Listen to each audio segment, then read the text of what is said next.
और अतीक अहमद और उनके भाई अशरफ की हत्या के बाद मुरादाबाद से समाजवादी पार्टी के सांसद एसटी हसन ने यूपी में कानून व्यवस्था पर सवाल खड़े किए हैं। उन्होंने कहा है कि पुलिस की मौजूदगी में जब हत्या हुई है तो आप खुद अंदाजा लगा सकते हैं कि प्रदेश में किस तरह की कानून व्यवस्था है।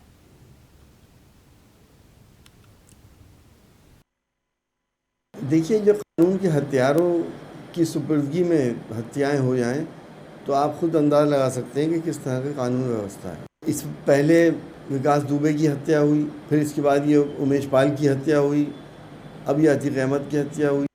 तो आखिर पुलिस कर क्या रही है? पुलिस यह के ऊपर से लोगों का विश्वास उठता जा रहा है। या अगर पुलिस का इकबाल ख़त्म हो गया तो फिर देश में अफरा तफरी का माहौल हो जाएगा। पुलिस को अपने इकबाल को कायम रखना चाहिए।